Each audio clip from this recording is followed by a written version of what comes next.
Assalamu alaikum students, Dr. Kashif Altaf here. Welcome to MD Guide Yaqeen Batch. This is your lecture of homeostasis. उम्मीद है आप सब खैरियत से होंगे। अब हम शुरू करते हैं। बेसिकली ये सेकंड लास्ट लेक्चर इंशाल्लाह आपको बनेगा और उसके बाद किडनी स्टोन्स हमने पढ़नी है and this would and the chapter. आज दो छोटे से हमारे टॉपिक हैं। एक काफ़ी इंपॉर्टेंट टॉपिक है जिसके अंदर से काफ़ी एमसीक्यूज आ सकते हैं, दैट इज किडनी फेलियर। और सेकंड टॉपिक आपके पास है difference between glomerular capillaries and peritubular capillaries.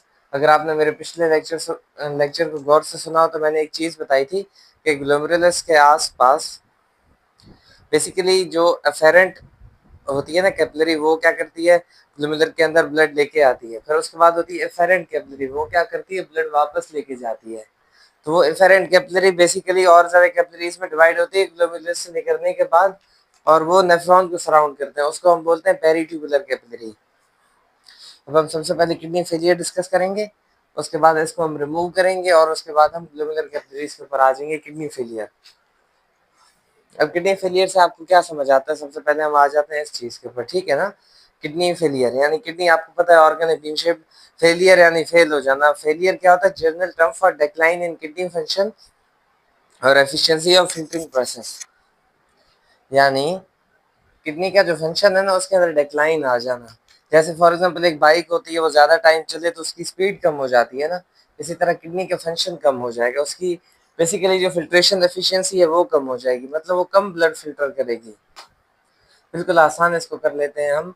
अगर एक बंदे की किडनी दिन के अंदर ब्लड में से for example 100 ml urine filter कर रही है ना, और अब किडनी फेलियर की तरफ किडनी जा रही है तो वो 30 ml या 20 ml करेगी। सो डिक्लाइन आया ना फंक्शन में, इसको बोलते हैं किडनी फेलियर।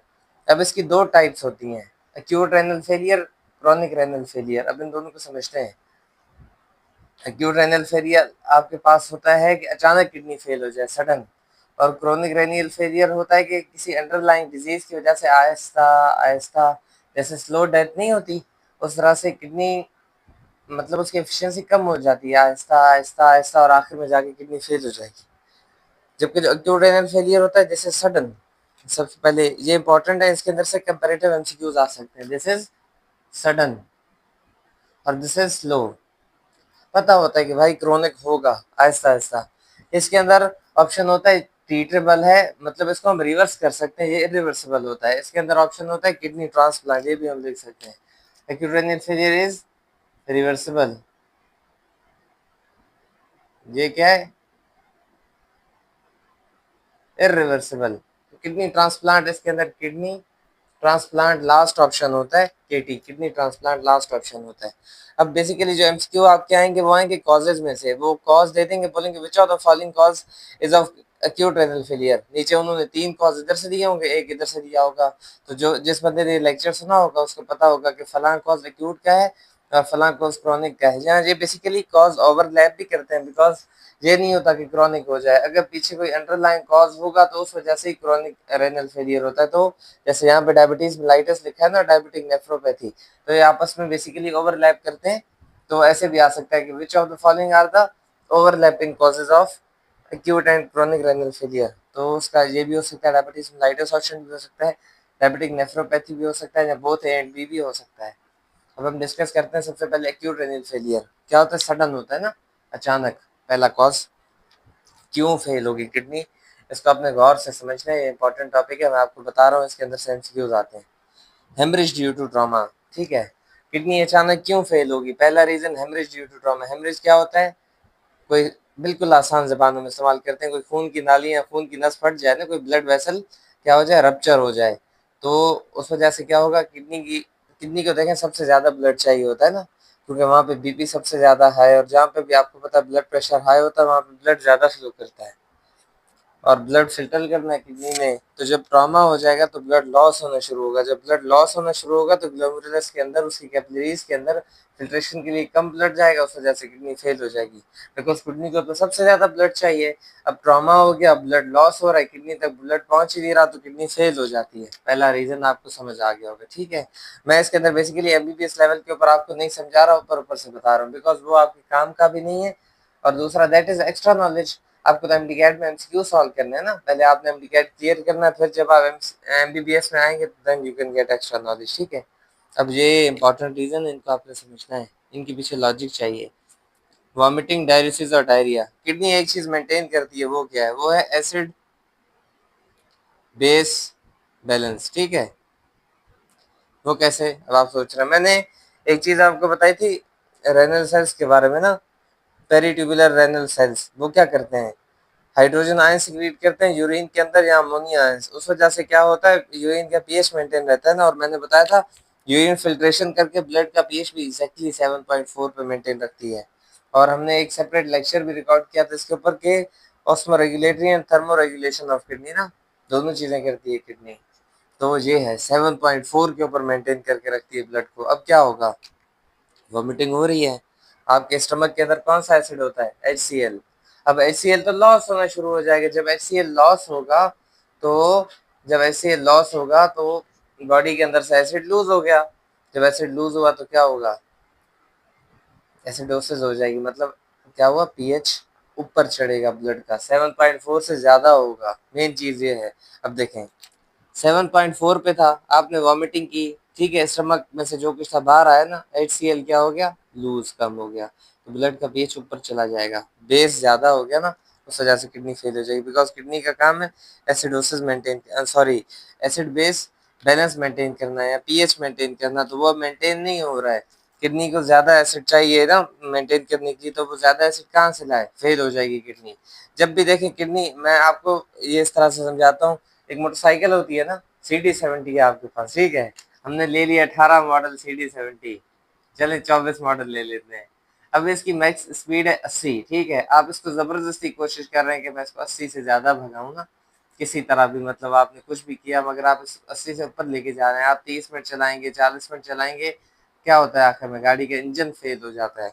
किडनी भी बिल्कुल इसी तरह है, ये चाहती है कि मैं अपना फंक्शन करूं, मगर जब due to external causes kidney नहीं कर पा रही होती तो किडनी फेल हो जाती है। फेल क्या होती है? Decline in function basically.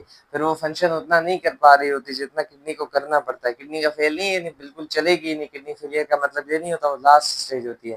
Kidney failure का मतलब है कि जितना उसको करना चाहिए ना, यूरिन जितना किडनी के अंदर यूरिन बनना चाहिए उतना बन नहीं रहा, इस चीज को हम किडनी फेलियर बोलते हैं। तो उसके लिए कॉजेज है, जाहिर बात है अगर यूरिन नहीं बन रहा तो पीछे कोई अंडरलाइन कॉज तो होगा ना। तो वो पहला मैंने आपको बता दिया, हेमरेज, दूसरा वॉमिटिंग, डायरिसिस और डायरिया। डायरिसिस क्या होता है? एक्सेसिव सिक्रीशन ऑफ यूरिन, पहले मैंने आपको पढ़ाया था। ये कब होता है? जब आप बहुत ही ज्यादा पानी पीते हैं बिला वजह, किडनी के ऊपर लोड पड़ रहा है। ये आपने नॉर्मली सुना होगा कि पानी पियो, पानी पियो, पानी पियो, पानी पिए, अगर जितना पीना है उतना पिए, ज्यादा नहीं पिए बिला वजह। कोई भी चीज देखें, पानी ही क्यों ना हो, water in excess is also injurious to your health. Because जारी बात है, आपका नॉर्मल अगर ब्लड वॉल्यूम जो है 6 लीटर है ना, एक नॉर्मल 5 फुट 6 इंच के बंदे में, और उसका फॉर एग्जाम्पल उसका वेट 55 kg हो, और आप ज्यादा पानी पी रहे हैं, क्या पानी तो एब्जॉर्ब हो जाएगा इंटेस्टाइन में, ब्लड में एब्जॉर्ब हो जाएगा। जब ब्लड वॉल्यूम बढ़ेगा तो किडनी फिल्टर करके उसको नॉर्मल 6 लीटर पे लेके आएगी कि नहीं? तो किडनी, जितना आप ज्यादा पानी पिएंगे उतना ज्यादा यूरिन किडनी बनाएगी, यानी किडनी ज्यादा काम कर रही है। तो इस वजह से भी, ये मैंने लिखा भी, एक्सेस फॉर्मेशन यूरिन, इस वजह से भी किडनी फेल हो जाती है। डायरिया, अब डायरिया में क्या होता है? आपके आयंस लूज होते हैं। ORS क्या होता है? Oral rehydration salts. जैसे NaCl है ना, अब उसके अंदर एसिड भी है, बेस भी है। Cl- क्या है? बेस है। Na+ क्या है? एसिड है। तो जब डायलिसिस के अंदर, सॉरी, डायरिया के अंदर आपके आयंस लूज होना शुरू हो जाते हैं। डायरिया के अंदर होता क्या है कि आपकी जो लार्ज इंटेस्टाइन होती है ना, उसका काम क्या है? एब्जॉर्प्शन। वहाँ पे एब्जॉर्प्शन नहीं होती, वहाँ पे बैक्टीरिया जो है वो वाटर चैनल्स जो होते हैं, मतलब एब्जॉर्प्शन चैनल्स होते हैं, उनको खोल देते हैं। वहाँ पे फंक्शन डिक्लाइन आता है, और फिर जो एब्जॉर्प्शन होनी थी ना लार्ज इंटेस्टाइन में, वो नहीं होती, और वो सारा का सारा आपके फिस्चर के थ्रू रिलीज हो जाता है बाहर। आयंस लूज होते हैं, ORS सॉल्ट्स लूज हो जाते हैं, वाइटामिन लूज हो जाते हैं। जो भी लार्ज इंटेस्टाइन के अंदर आपने डाइजेशन में पढ़ाई की चीजें एब्जॉर्ब होती हैं वो लूज हो जाती हैं डायरिया में। उस वजह से फिर दोबारा एसिडोसिस होती है, क्योंकि आयंस वहां से लूज हो जाते हैं। इस वजह से भी किडनी फेल हो सकती है। स्वेटिंग, एक्सेस कैसे? स्वेटिंग के अंदर आपको पता है क्या होता है? सॉल्टी होता है ना, सॉल्टी मतलब आपके पास H+ आयंस है उसके अंदर, और NaCl भी है। तो जब एक बंदे को आपने गर्मी में फेंक दिया बेचारे को, क्या होगा? उसको ज्यादा पसीना आएगा, उसके आयंस लूज होंगे, उसका ब्लड वॉल्यूम भी कम हो जाएगा। कभी आपने नोट किया होगा, अगर आप में से कोई ज्यादा गर्म इलाके में से हो, कि अगर आपको बहुत ज्यादा पसीना आ जाए ना, आपने गर्मी में फॉर एग्जाम्पल 3 घंटे काम किया, ज्यादा पसीना आपको आया, तो आपका गला सूखता है। क्यों? जो है ब्लड वॉल्यूम कम होना शुरू हो जाता है, फिर किडनी के ऊपर लोड पड़ता है कि भाई ब्रेन को सिग्नल गया कि ब्लड वॉल्यूम कम है। आपको पढ़ा है बल्कि आपने पढ़ा होगा सर्कुलेशन के चैप्टर में, और आपने लेक्चर्स हमारे लेक्चर्स में भी पढ़ा होगा कि जब ब्लड एओर्टा में से निकलता है वहां पर रिसेप्टर्स लगे होते हैं, बैरो रिसेप्टर्स, ठीक है। तो ब्लड प्रेशर और वॉल्यूम रिसेप्टर्स भी लगे होते हैं, तो ब्रेन को सिग्नल पहुंचाएंगे कि मसला हो गया भाई, नहीं है ब्लड वॉल्यूम कम है, तो किडनी को सिग्नल जाएगा कि ब्लड वॉल्यूम पूरा करो। तो जब वाटर ही नहीं होगा तो ब्लड वॉल्यूम किस तरह पूरा होगा? किडनी बहुत ज्यादा कंसंट्रेटेड यूरिन बनाएगी, इससे यूटीआई का ज्यादा खतरा हो जाएगा, रिस्क बढ़ जाएगा और किडनी के ऊपर लोड पड़ेगा, किडनी फेल हो जाएगी, किडनी स्टोन। ये तो बिल्कुल हलवा है, किडनी स्टोन मसला ही नहीं है। क्या होता है, ये आपके पास किडनी है, यहाँ यूरिन बन रहा है ऐसे, यहाँ पे स्टोन आ गया तो ये तो ब्लॉक हो गया, अब यूरिन किधर जाए? या ज्यादा बड़ी स्टोन होगी तो शायद ब्लड सप्लाई को भी ब्लॉक कर दे, जाहिर बात है इस तरह किडनी फेल हो जाएगी। यूरिन बाहर जाने का रास्ता नहीं है, ब्लड अंदर आने का रास्ता नहीं है, किडनी फेल। सीवियर नेफ्राइटिस, ये है इन्फेक्शन की सूरत। नेफ्राइटिस क्या होता है? नेफ्रॉन मैंने आपको पढ़ाया था ना, इस तरह से ग्लोमेरुलस, ये प्रॉक्सिमल कोलिनेटरी ट्यूब्यूल, ये ऊपर है डिस्टल कोलिनेटरी ट्यूब्यूल, और ये रेक्टा। अब सेवर नेफ्राइटिस क्या होता है? ई कोलाई का जैसे इन्फेक्शन है, कोई भी इन्फेक्शन की वजह से ना, या यूटीआई यूरिनरी ट्रेट इन्फेक्शन, ये ऊपर की तरफ आते आते नेफ्रॉन तक भी पहुंच जाता है, कि मतलब किडनी तक, स्पेशली फीमेल्स के अंदर इसके चांसेस ज्यादा होते हैं, बिकॉज उनके यूरेटर की लेंथ कम होती है तो इन्फेक्शन बढ़ने का खतरा ज्यादा होता है। नेफ्रॉन की इन्फ्लेमेशन होती है, उस वजह से भी किडनी फेल हो सकती है। ऑब्स्ट्रक्शन, वही बात है, किडनी स्टोन की वजह से ऑब्स्ट्रक्शन हो सकती है। यहाँ एथेरोस्क्लेरोसिस या थ्रोम्बोसिस आपने पढ़ा था ना, कि ब्लड क्लॉट बन जाए, तो अगर ब्लड, ये वेसल है ना आपके पास ऐसे, ठीक है, जिसके अंदर से ब्लड जा रहा है, ब्लड जा रहा है।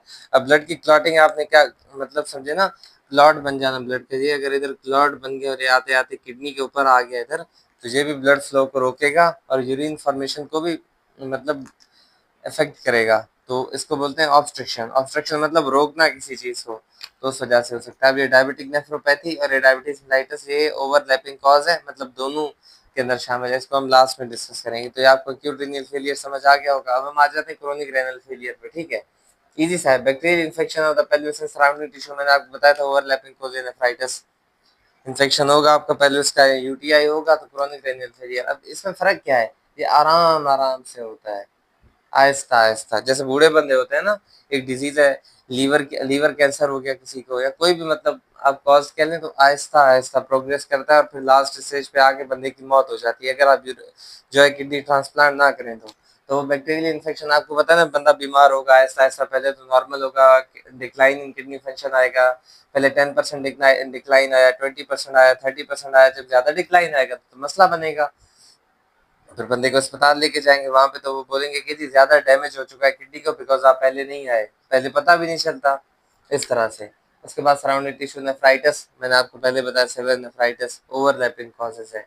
ये ओवरलैपिंग कॉजेस को मैं ग्रीन कर रहा हूँ, उनको आपने, ये एक ये है, दूसरा आपके पास ये है, ठीक है। इस वजह से आपने ये दो, ये और ये ओवरलैपिंग कॉजेस है, दोनों में शामिल है। Damage due to high blood pressure, अब आपको पता है ना, ब्लड जब बीपी ज्यादा हो तो वेसल रप्चर हो सकती है, और किडनीज के अंदर ग्लोमेरुलर कैपिलरीज में तो ब्लड प्रेशर वैसे ही ज्यादा हाई होता है, तो अगर वो कैपिलरीज रप्चर हो जाती हैं तो क्या होगा? हेमरेज हो जाएगा, वहां पे ब्लड लीक होना शुरू होगा, सराउंडिंग टिश्यूज डेड होंगे, इसको बोलते हैं नेक्रोसिस, NECROSIS, नेक्रोसिस होना शुरू हो जाएगी और बंदा पूरा अल्लाह को प्यारा। डायबिटीज मेलाइटस और डायबिटिक नेफ्रोपैथी, अब ये डायबिटीज होगी ना, तो डायबिटीज की वजह से डायबिटिक नेफ्रोपैथी होगी। जैसे हेपेटाइटिस होता है ना, हेपेटाइटिस की वजह से जॉइंटिस हो जाती है। जॉइंटिस क्या होती है? क्रिस्टल्स, यूरिक एसिड क्रिस्टल्स, आंखों का जो कंजक्टिवा होता है ना, बेसिकली प्यूपिल, ये वाइट वाला एरिया, इसके अंदर जमा होना शुरू हो जाता है, बंदे की आंख से सफेद सब पीला हो जाता है बिल्कुल, इसको बोलते हैं जॉइंटिस। वो किस वजह से होता है? हेपेटाइटिस की वजह से जॉइंटिस होता है। इसी तरह डायबिटीज एक बंदे को होगी ना, उसकी वजह से डायबिटिक नेफ्रोपैथी होगी। अब हम समझते हैं सबसे पहले डायबिटिक नेफ्रोपैथी क्या होती है। मैंने आपको बताया था कि ये जो ग्लोमेरुलस का स्ट्रक्चर है ना, इसके अंदर यहाँ पे कैपिलरीज के नीचे बेसमेंट मेम्ब्रेन होती है कैपिलरीज को सपोर्ट करने के लिए। अब डायबिटिक नेफ्रोपैथी में यहाँ पे नोट्स बन जाते हैं, हम ये बेसिकली थोड़ा ना अरेज कर देते हैं ताकि आपको चीज़ें समझ आ जाए। इनका स्क्रीनशॉट लेके और नोट्स बनाया करें, आपके बहुत काम आएंगे, ठीक है। ये हम बना लेते हैं, ग्लोमेरुलस जैसे कैपिलरीज, लूप वगैरह वगैरह, ये आपके पास कैपिलरीज हैं ऐसे, ठीक है। सॉरी, ये बेसमेंट मेम्ब्रेन है, इस तरह से। ठीक है, ये कैपिलरीज़ को यहाँ पे इंटैक्ट रखती है। ये आपके पास आगे यहाँ से अफेरेंट आर्टरियोल, ये यहाँ पे ब्लड की कैपिलरीज़ हैं और यहाँ से ऐसे वापस जाएगा, इसको बोलते हैं एफेरेंट आर्टरियोल। ये आपने याद रखना है, इधर समझाऊंगा। ये पेरीट्यूबुलर कैपिलरीज़ पूरा का पूरा एफेरेंट आर्टरियोल के ऊपर है। सॉरी, इसको हम कर देते हैं आर्टरियोल, एफेरेंट आर्टरियोल। अब ये अपना दिमाग आँख सब कुछ खोल लें और गौर से सुने। ये एफेरेंट आर्टरियोल आपने इसके लिए याद रखना है, ठीक है। अब ये बेसमेंट मेम्ब्रेन इसको सपोर्ट कर रही है। डायबिटिक नेफ्रोपैथी में क्या होगा, यहाँ पे नोड्यूल्स बनना शुरू हो जाएंगे। नोड मतलब ऐसे दाने निकलेंगे एक तरह से, यहाँ पे गोल गोल ऐसे ऐसे ऐसे ऐसे ऐसे ऐसे ऐसे ऐसे। उससे क्या होगा, नीचे वाली बेसमेंट मेम्ब्रेन है ना, ये समझे इस तरह से बेसमेंट मेम्ब्रेन, इसको नुकसान होना शुरू होगा, ये डैमेज होगी। ये बेसमेंट मेम्ब्रेन है इस तरह से, इसमें ऐसे सुराख होना शुरू हो जाएंगे, ऐसे ऐसे ऐसे ऐसे। इसको बोलते हैं डायबिटिक नेफ्रोपैथी। अब जब ये वीक होती है तो ये भी वीक होता है और उस वजह से ब्लड फ्लो यहाँ पे कम आता है और किस चीज़ का खतरा बढ़ेगा, जब कैपिलरीज अनस्टेबल होंगी तो वेसल रप्चर होने का खतरा बढ़ेगा। और वेसल रप्चर होगी तो क्या होगा, हेमरेज हो जाएगी, ब्लड लॉस होगा वहाँ पे और नेक्रोसिस होगी। जो टिश्यू है ना किडनी के TI टिश्यू, ये क्या हो जाएंगे, डेड हो जाएंगे।